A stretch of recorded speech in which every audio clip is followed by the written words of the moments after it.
A lot of people think being a team player means being easy to work with because you don't bother anybody. And yeah, okay, but high-performing teams also are looking for people who make the team better and help the group get things done with excellence. That's why teamwork is one of the top soft skills employers are looking for. Teamwork is all about working with others. This video is part 6 in the Top Soft Skills series. Links to all the parts are in the expandable description below this video. In each of these 5 tips to come, we're going to talk about what not to do, but also how you can add value to your teams. We'll start with the absolute basics and work our way toward more advanced skills. Number 1, effective team members share information freely and proactively. This is where good teamwork starts. Now, on the negative side, you have a lot of people who keep information to themselves. They don't speak up when they have something to say. They wait till something's practically on fire before they mention it. And probably the worst version is when someone treats information as if it's their own personal currency that they use to get what they want. Now, on the positive side, great team members share information freely and proactively because they want to make sure everybody is fully informed and has the latest information. They share relevant updates before anyone has to ask.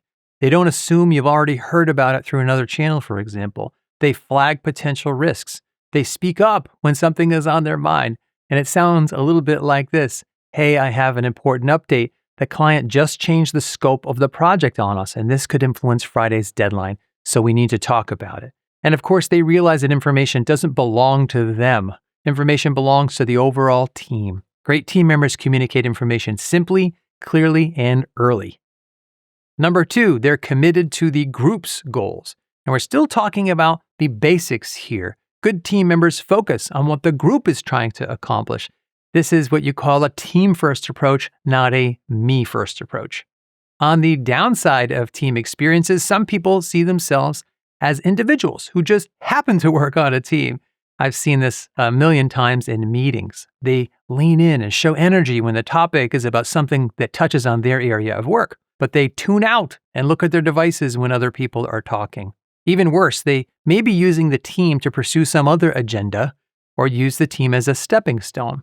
When team members get this right, however, each individual prioritizes the team's goals. They care about what everybody is working on because they know the team is supposed to work together. It's teamwork after all. Like, for example, in a group presentation, each person obviously must show up prepared, but they should also put extra effort into working together by coordinating the pieces of the presentation like a puzzle.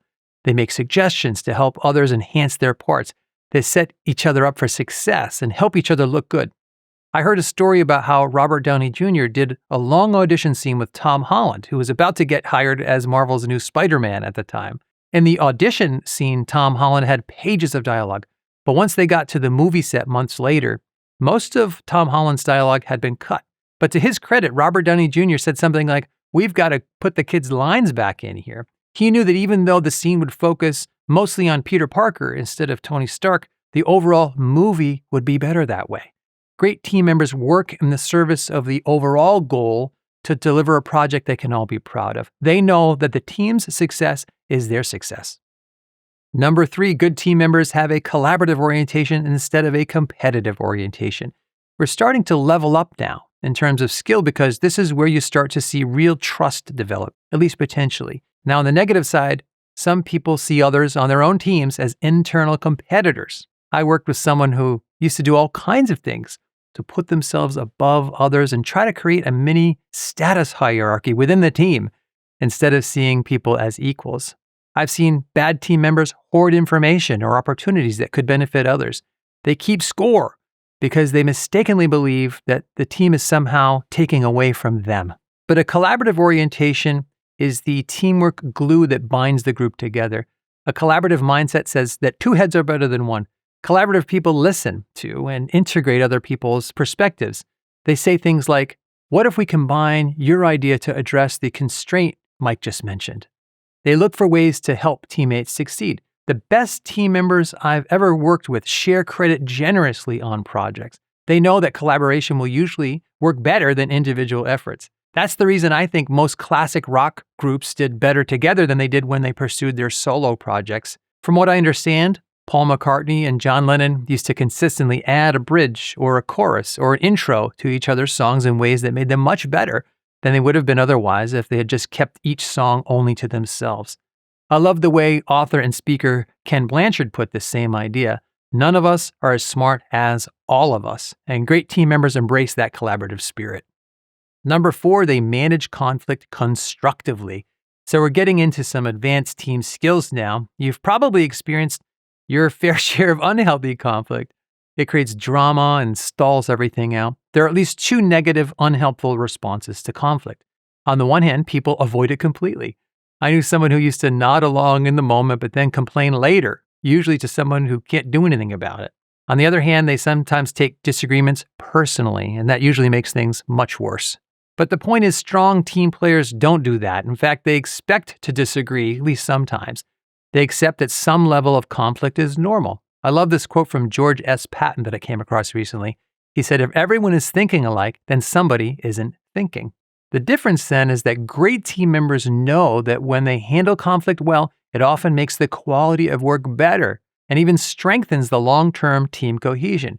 Good team members will certainly challenge ideas, but they do it respectfully without attacking anybody. They bring evidence, they bring reasoning, and that keeps the conversation focused on what the team is actually trying to achieve. They say things like, "I see the logic to it, but what happens if usage doubles? Will that approach still hold up?"